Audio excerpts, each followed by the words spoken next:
puedo dar un antimicótico, porque el antimicótico da, los hongos dan fiebre. También puede dar los parásitos no dan fiebre. Entonces, algunos de ellos no pegan, ¿no es cierto? Pero ¿qué he hecho yo? Le he hecho gastar mucha plata a mi paciente y mi paciente va a darse cuenta que usted lo que está es adivinando. Al médico con 2 o 3 medicamentos se lo conoce porque está orientado. Cuando ya le llena la receta, está desorientado. Entonces, ¿qué es lo que nosotros debemos hacer en la receta? Primero tenemos que saber cuál es nuestro enemigo, o cuál es el que suponemos que es nuestro enemigo. Y cuando comenzamos a suponer, hacemos lo que se dice el tratamiento empírico. Todos los médicos hacemos tratamiento empírico. ¿Por qué razón? Porque si yo tengo una infección a la garganta y yo le veo que tiene pus, yo de por sí digo hay una infección, ¿no es cierto? Pero si me preguntan cuál es el microorganismo que está causando eso, puede ser el streptococo o puede ser el estafilococo.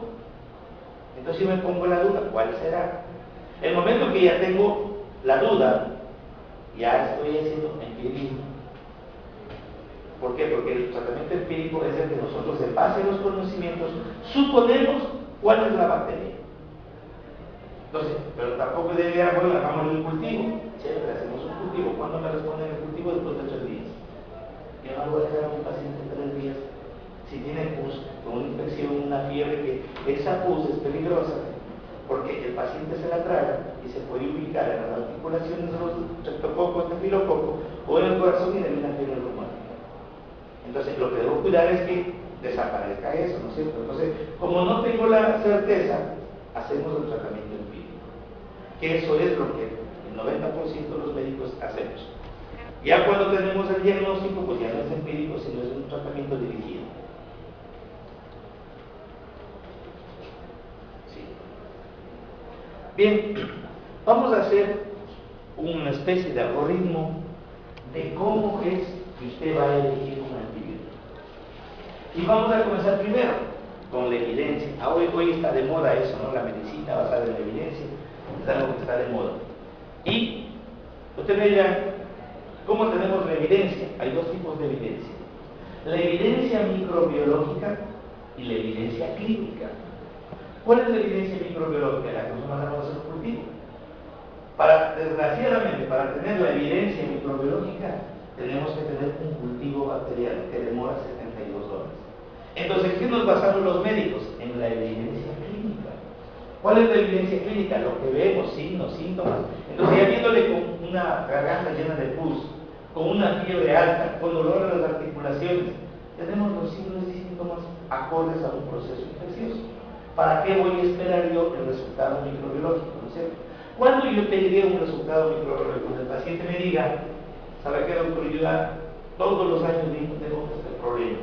Entonces, ¿qué pienso yo? Ya es crónico, ¿verdad? Y que ya en ese tiempo ya le han dado algunos antibióticos y yo no quiero correr el riesgo de que a ese paciente se vuelva ineficaz el tratamiento y se vuelva cada vez más crónico. Entonces, ¿qué hago yo?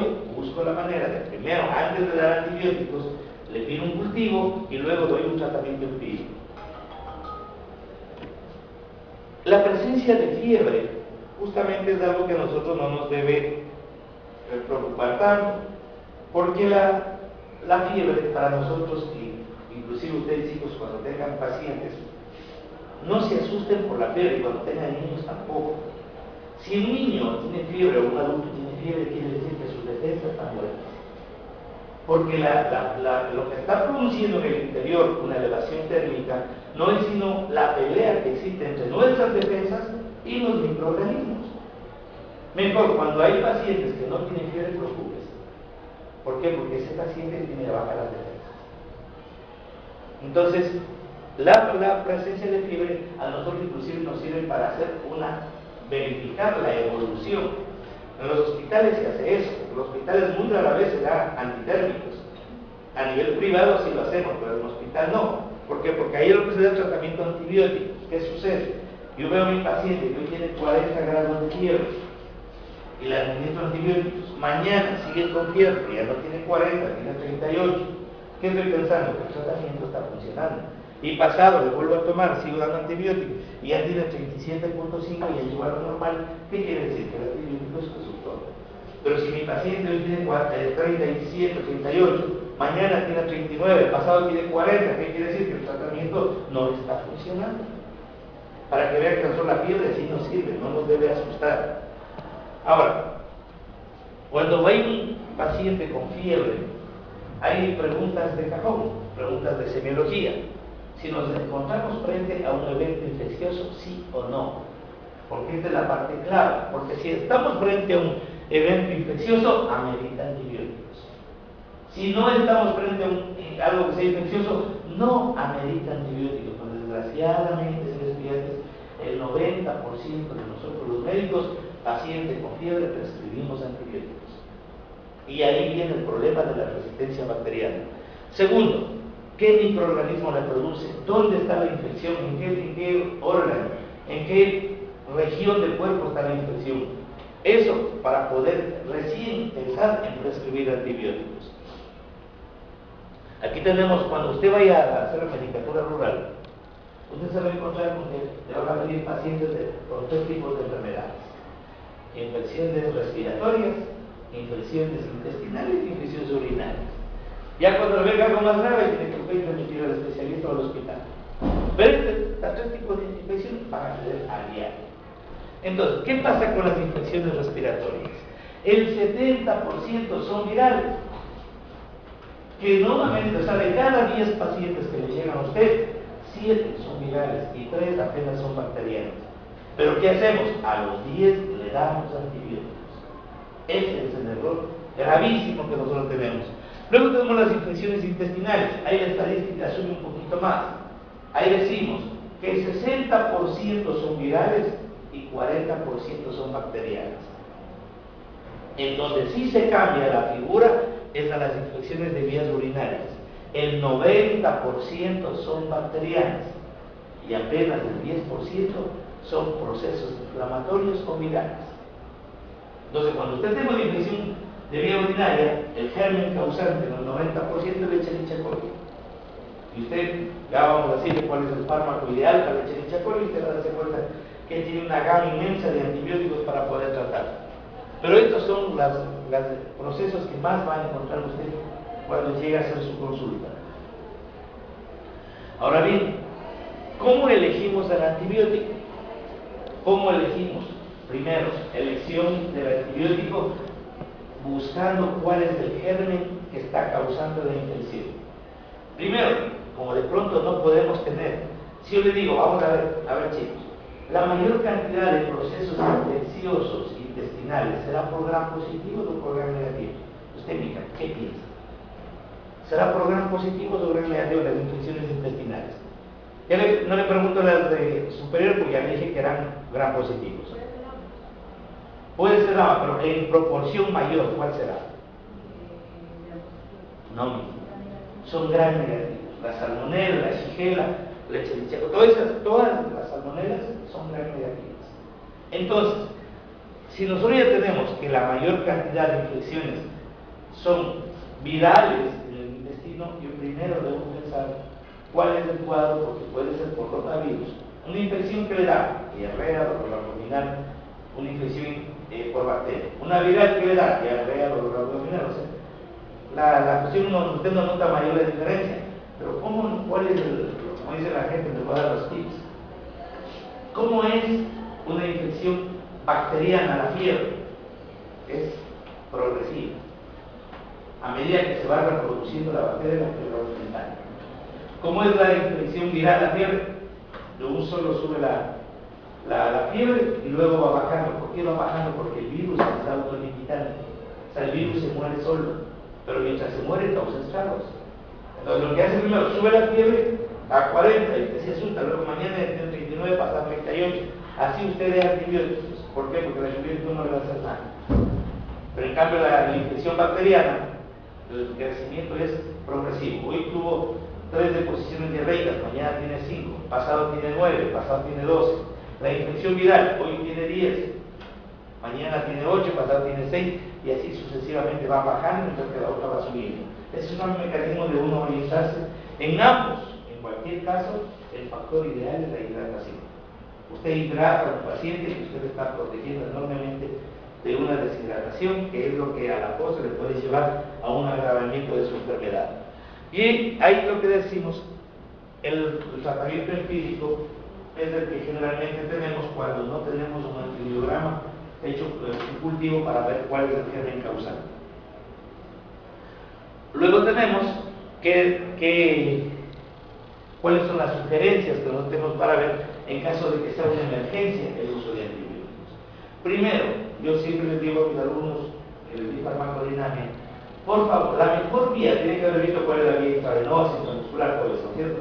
La mejor vía que uno tiene es la vía intravenosa, pero es la que menos se debe utilizar. La vía intravenosa se debe utilizar solo en casos de emergencia. Jamás en un tratamiento ambulatorio que se puede administrar tranquilamente por vía oral. ¿Por qué? Porque la biodisponibilidad del fármaco es inmediata y los efectos adversos son inmediatos. Si usted le pone una penicilina y le puede dar un shock anafiláctico, en 3 minutos el paciente se murió.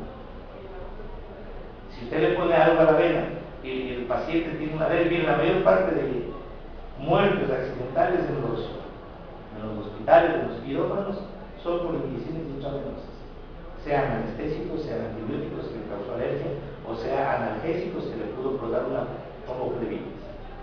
¿Y por qué? Porque se utiliza de una manera rutinaria. No, la mejor vía, sigo insistiendo, la vía intravenosa, pero la que menos se debe utilizar, a menos que sea una emergencia. ¿Qué debemos buscar cuando es una emergencia? Que el fármaco sea bactericida y luego darle la primera vez una dosis alta. Como que dice, damos una dosis de ataque. Si por ejemplo se debe dar 500 miligramos cada 8 horas, yo doy 1 gramo de entrada. O sea, que le da una dosis alta, pero solamente la dosis de entrada. Y luego le doy 500 cada 8 horas. Eso generalmente le digo amerita en emergencias de tipo bacteriano. Ahora bien, ¿cuál es el otro conocimiento que ustedes tienen que tener? Es conocer por anatomía, ustedes ya saben dónde están los pulmones, dónde está la próstata, la calidad de huesos que tenemos, y debemos saber si el antibiótico llega o no a los órganos. Por ejemplo, yo les digo, vean lo que les voy a decir, los aminoglucósidos, ya vemos aminoglucósidos, los aminoglucósidos tienen poca llegada a tejido pulmonar. Pero ustedes van a ver un paciente que tiene una neumonía, le están dando gentamicina, carnamicina, le están dando cisomicina. Y eso es un error. ¿Por qué? Porque el aminoglucósido no llega a pulmones. ¿Cuál es el fármaco que llega a los pulmones de una manera precisa? Las cefalosporinas. Y ya vamos a ver entonces, si usted conoce el órgano y usted sabe si tiene receptores o no, usted ya conoce la distribución. Por ejemplo, para la próstata, para los traviesos, siempre puede darle una prostatitis de tipo infecciosa. ¿Qué puede pasar? No todos los antibióticos llegan a próstata. Entonces, tratar una prostatitis bacteriana es complicado. Hay que saber buscar el antibiótico que sí llegue. A eso se refiere la localización del proceso infeccioso. Otra cosa que nosotros podemos, el hueso, por ejemplo. Un paciente con osteomielitis, duro de matar. Generalmente necesitamos dar antibióticos hasta por 45 días para poder tratar una osteomielitis. Mientras el rango que se maneja de los antibióticos no menor a 7 días y tampoco mayor a 10. Ya cuando damos más de 10 ya es un proceso crónico. Pero si damos 45, no es por cronicidad, sino porque el antibiótico llega muy poquito. Supongamos, por ejemplo, yo estoy administrando 500 miligramos de clindamicina. Y esa clindamicina recién al hueso le llegará a unos 50. O sea, los otros 450 se perdieron. Se fueron por. Entonces, ¿qué tengo que dar? Más tiempo que el antibiótico, porque la clindamicina es un buen fármaco que llega a hueso, pero llega a poco. Otra de las cosas que usted va a enfrentarse en el rural, pacientes que llegan y dicen, doctor, tengo un nacido. Ya eso es muy común. Y dice, cuando les llega aquí en la axila, dice, doctor, tengo una golondrina. Y usted le toca, pero está duro. Entonces le dice al paciente que le dé antibióticos para pasmarlo. Un absceso en proceso no se pasma, como dice la gente. hay que ayudarle a que madure para luego abrirlo, drenar la pus y ahí sí recién dar antibióticos. ¿Qué es lo que pasa? Miren, una vez se aprende de la medicina popular.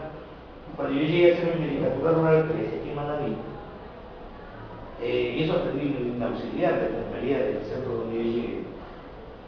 Él le decía, tenía un absceso grande aquí, paciente. Entonces le dije, tocando, le digo, véngase después de unos 3 o 4 días, calculando que va a un proceso de maduración del absceso. La auxiliar me dijo, doctor, pero póngale agüita regular. Le dije, no, es en las farmacias de él. Si usted quiere póngale, como yo no sabía nada de eso, pero si quiere póngale. Le llamó a la mañana, a la tarde siguiente estaba maduro el absceso. ¿Cómo maduró en menos de 24 horas? La única explicación que tengo es la agüita regular, que hasta ahora no sé qué es lo que contiene, pero aprendí. Cuando yo tengo un paciente aquí en el consultorio, yo le mando agüita regular. Me funciona, pero no sé ni cómo, ni por qué, pero que ayuda a madurar los abscesos, ayuda a madurar. Y cuando ya está más suavecito, usted con bisturí drena, saca toda la pus y le saca la madre, porque así se saca aquí también cuando es decir, saca la raíz del absceso, y dice, ya salió la madre, y le saca la madre. Entonces, ya cuando sale, hace una limpieza y da antibióticos, y ahí sí actúa muy bien.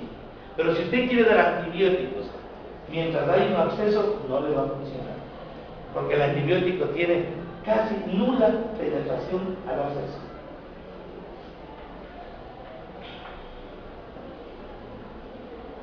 Ya hablamos de esto, los mecanismos de acción, combinación. ¿Para qué nos sirve la combinación? Para potencializar el efecto, ¿sí? ¿Cuándo debemos combinar? Y siempre le pongo la más peligrosa, porque con esta sí se muere.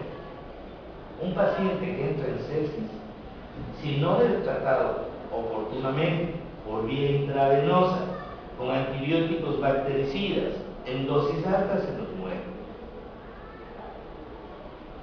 Por eso van a escuchar un paciente séptico, y es un paciente que si no se trata con los antibióticos adecuados se va a morir. Segundo, infecciones polimicrobianas. ¿Qué significa esto? Que el pobre paciente no solamente tiene estafilococos, tiene salmonella, tiene shigella, tiene pseudomonas, o sea, tiene de todo. Y por eso hay que combinar. Y aquí me recuerdo algo que yo siempre digo, a los jóvenes hay que prepararlos con las cosas buenas, bonitas y baratas. ¿Saben cuál es el mejor antibiótico para tratar anaerobios? Yo ya les he dado esto. ¿Quién es de hablar aquí? Yo les di eso. Siempre les doy, pero es el metronidazol. El metronidazol es el antibiótico, o sea, pero ¿qué es lo que sucede? Que aquí el metronidazol lo conocemos como antiameliano. Aquí tratamos para las ameras, pero es un antibiótico. Y es un antibiótico de primera línea para tratar anaerobios. De hecho, las cirugías que hay que son presuntamente contaminadas, se pone metronidazol intravenoso mientras está el paciente siendo operado. Entonces, ¿qué hacemos? Ahora, yo puedo tratar una infección con pseudomonas, y voy a ir, ¿saben qué? Pongamos la ceftriaxona. ¿Qué es la ceftriaxona? Una cefalosporina de tercera generación. ¿Cuánto vale una ceftriaxona? De pronto $25. Yo le puedo dar a mi paciente ampicilina, gentamicina y unas tabletitas de metronidazol. ¿Cuánto vale la ampicilina? 40 centavos. ¿Cuánto vale la gentamicina? $1. ¿Cuánto vale el metronidazol? 20 centavos. Con la ampicilina cubro gran positivo, con la gentamicina cubro gran negativo, y con el metronidazol cubro anaerobios. Estoy cumpliendo con un tratamiento corto. ¿Por qué les digo esto a ustedes? Porque en la realidad a lo mejor ustedes van a ser pacientes muy pobres. Y si usted le da una ceftriaxona que vale $20, $15, lo va a enfermar más. Pero si utiliza, por eso le digo, con un perfil farmacológico, es decir, le puedo dar ampicilina, cubro gran positivo. Le puedo dar aminoglucosis, en este caso la gentamicina, cubro gran negativo. Y le doy metronidazol, cubro anaerobios. Y de esa manera le estoy y tratándolo bien. Entonces, esas son cosas que nosotros debemos manejar, ¿no es cierto? La infección es causada por resistencia bacteriana. Eso es cada vez más molestoso, tanto así que la resistencia bacteriana se ha convertido en la actualidad un problema de salud pública a nivel del mundo. La Organización Mundial de la Salud ha mandado un SOS a todos los países para que los médicos traten de evitar la resistencia bacteriana. Las vías de administración, ahí tenemos, fíjense, la vía intravenosa, como les dije, la mejor vía, pero siempre y cuando sea emergencia. La vía intramuscular es una buena opción si no doliera. Hay poca gente, yo conozco pacientes que cuando le van a poner una inyección a la nalga parece como si estuvieran poseídos. Hay que cogerles desde el cuarto para que se deje poner una inyección. Y hay otro paciente que dice, a mí no me está dando pendejada, a mí no me deben tableta, también es mi inyección. Pero esos son poquitos, contados. La mayor parte no le gusta la punta. La vía oral es la mejor vía, porque con la vía oral es la que la mayor parte de médicos tratamos el tratamiento ambulatorio. ¿Por qué razón es la mejor opción para tratar? Porque tampoco podemos dejar a un paciente sin trabajo. Uno tiene que pensar que ese señor es un sustento para la familia. Él tiene que ir a trabajar. Y si un médico sabe que tiene que ponerse esta inyección cada 12 horas, primero se pone una, luego tiene que salirse del trabajo a ponerse la otra. Y si le mando cada 6 horas, peor todavía, ¿no es cierto? Y si le digo hay que ponerse intravenosa, tiene que ir a buscar un hospital, un lugar donde le pongan. Y si le digo, póngase por vía oral, solamente lleva su pastillita y se toma en el trabajo. Por eso es la mejor opción la vía oral. La vía rectal, bueno, estas dicen que es para que le gusta, pero no es así. Porque la vía rectal es la que más debemos utilizar con los ancianos, pobrecitos. Cuando uno es chiquito, ahí somos grandes sacrificados porque quiera o no nos podemos defender de nuestra casa suposición. Y cuando somos ancianos, la misma vaya. ¿Por qué en el anciano se utiliza la vía rectal? Porque ya la capacidad de absorción a nivel estomacal ya se reduce casi al 50%. Por eso es que la farmacología geriátrica que existe actualmente recomienda utilizar otras vías, en este caso la vía intramuscular, la vía intravenosa y en caso la vía rectal como una de las soluciones más buenas para que se asimile. Y la vía tópica, bueno, es una buena alternativa para tratar, por ejemplo, conjuntivitis. Una conjuntivitis bacteriana, que la única opción que se trae es con vía tópica y va bastante bien. Luego tenemos la dosificación. En la dosificación, ustedes saben, nosotros tenemos que ver los llamados intervalos.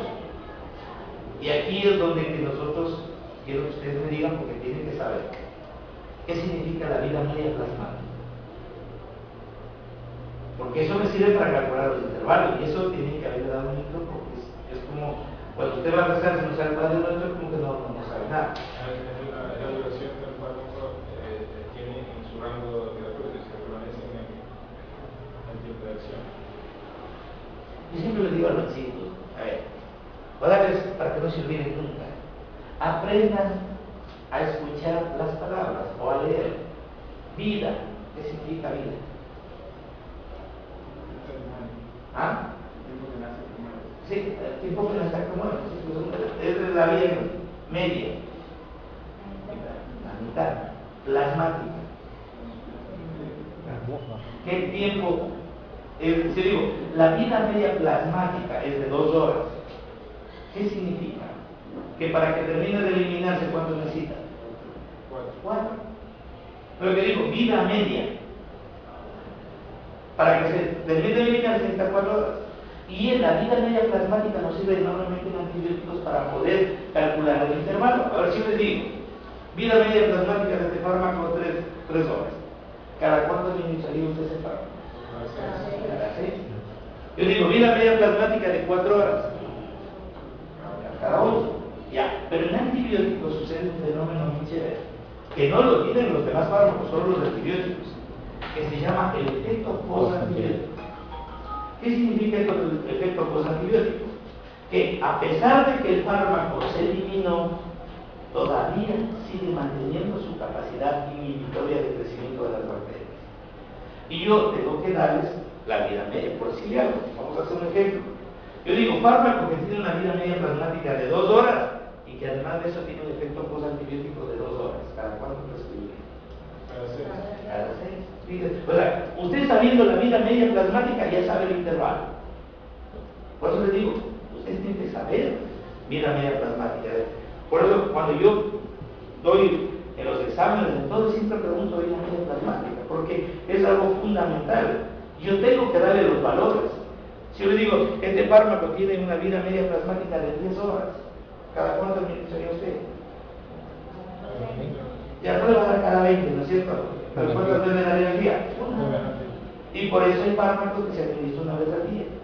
Porque el fármaco tiene una vida media plasmática que en 20 horas recién, entonces no va a tratar exactamente cada 20 horas, no. Pero sí doy una vez al día. Ahí está, miren, el intervalo de la administración va desde 4 horas hasta 24 horas. Quiere decir que podemos dar cada 4, cada 6, cada 8, cada 12, cada 24. Y tenemos que ver la vida media y el efecto postantibiótico, que son claves para nosotros poder dar un intervalo. A mí me van a escuchar siempre, estamos hablando de un fármaco X, me van a escuchar vida media plasmática y efecto postantibiótico. Entonces voy a hacer un ejercicio. Hay un fármaco que se llama la citromicina, no sé si han escuchado hablar.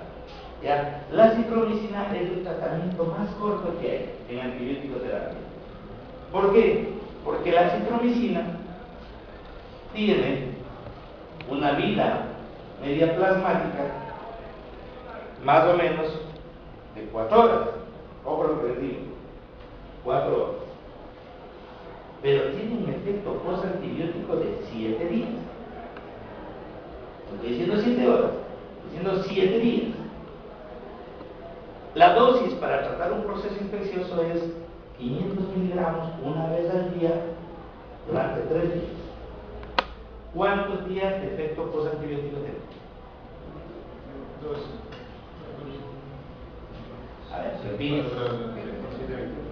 Fármaco que tiene una vida media plasmática de 4 horas, pero tiene un efecto postantibiótico de 7 días. La dosis que tengo que dar yo a mi paciente es un comprimido diario durante 3 días.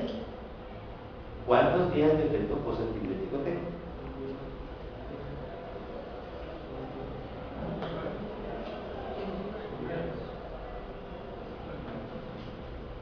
¿Se dan cuenta? Así es cuando uno busca el fármaco ideal. Uno dice 14, 12, 13. No, así somos los médicos. Así somos. O sea, la vida real es así. Un médico dice, le molesta, otro dice, no, doctor, es mejor, no, doctor, no, pero a mí no me gusta, a mí me ha ido mejor con este. Entonces, así somos. Por eso es que la medicina basada en la evidencia, porque está tirando abajo todos los esquemas tradicionales de la mayor parte de profesionales. Y los que se quieren actualizar, leen medicina basada en medicina y la vida. Ahora, ¿qué les digo con esto? ¿Cuántos días tiene el efecto postantibiótico? Sí. A ver, recién en mi casa que uno sabe, si sabe sumar y restar, no se embaraza. Yo siempre les he dicho, quien sabe sumar y restar no embaraza a una mujer. ¿Sí o no? ¿Sabe sumar o restar? Si usted tiene 3 días de fármaco, día 1, día 2, día 3, ¿cuántos días de efecto postantibiótico le da este fármaco? ¿Cuántos días le da este? ¿Cuántos días le da este? ¿Cuántos días de efecto postantibiótico? 21. No. Tiene 10 días de efecto postantibiótico. Porque no son 7 por cada uno. No son 7 por cada uno. El momento que yo doy aquí a este 7, el de acá, ya tiene los de acá también. Entonces, ¿qué se hace? Los 7 días se suman a las 3 dosis y tiene 10 días. 10 días de efecto postantibiótico. No ve que estamos dando una suma, estamos dando 1 diario, no estamos multiplicando. Que si tocara multiplicar 7 por cada uno es muy diferente. No ve que los días siguen. Si yo le doy a un paciente el día hoy lunes, mañana martes otro, el miércoles otro, no quiere decir que después de 21 días va a tener, no. Son 7 días, 1 y se completa, 7 días más 3, 10 días de efecto postantibiótico. ¿Sí? Bien, luego tenemos los famosos efectos adversos, o también llamada la farmacopatología. Y tenemos que ver en antibióticos. Esto es para antibióticos, ¿ah?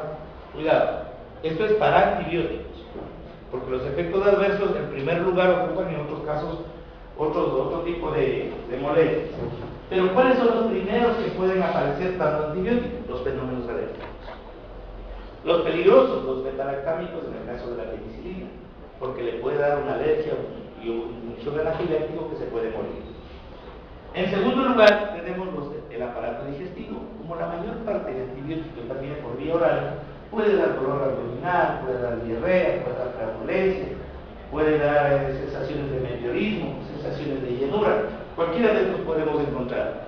Luego tenemos, de acuerdo a si hace o no el efecto del primer paso del antibiótico, podemos tener trastornos hepatotóxicos, y como todo fármaco tiene que eliminarse, y la mayor parte de antibióticos, hablando del 90%, se elimina por vía renal, tenemos que puede haber fármacos que sean nefrotóxicos, como por ejemplo los aminoglucósidos.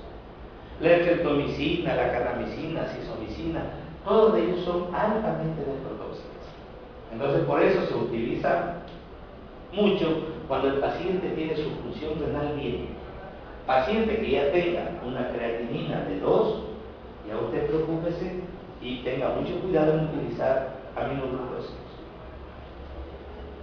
Puede haber fenómenos hematológicos, que los fenómenos hematológicos muchas veces son neutropenia, bajan las defensas, y en un caso muy grave como el cloranfenicol, por eso el pobre cloranfenicol, siendo tan buen antibiótico, está juzgado porque puede producir anemia aplásica, y la anemia aplásica lo mata. Es de carácter irreversible.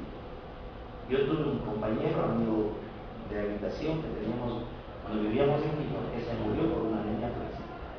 Y eso ni el trasplante de médula le puede salvar. Luego tenemos endocrinología pulmonar, le puede dar tos, el fenómeno más frecuente es la tos, en casos pulmonares. En caso de endocrinológicos, hay antibióticos que cuando una mujer está tomando anticonceptivos para evitar quedar embarazada, los antibióticos pueden inactivar a los anticonceptivos, disminuyen la eficacia y una mujer puede quedar embarazada. Y yo les diré que antibióticos, por ejemplo la rifampicina, es un antibiótico que puede alterar la eficacia de los anticonceptivos y una mujer puede quedar embarazada. El efecto antabús, ¿se han escuchado esto del efecto antabús? Esta es la bacana de todos.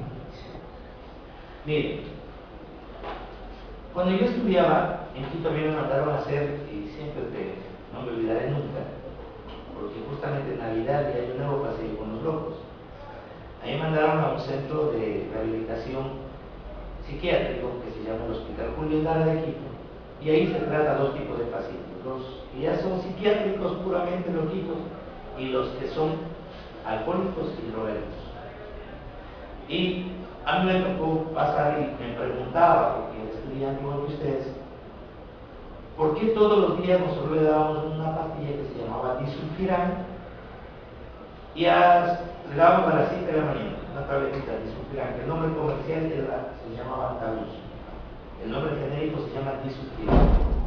Todos los días le dábamos y ya llevábamos 3 semanas, y todos los días se tomaba la pastillita, y a las 12 del día le daban un neuroléptico para tenerlo dormido. ¿Por qué yo? O sea, esa es la pregunta de ejemplo, ¿por qué?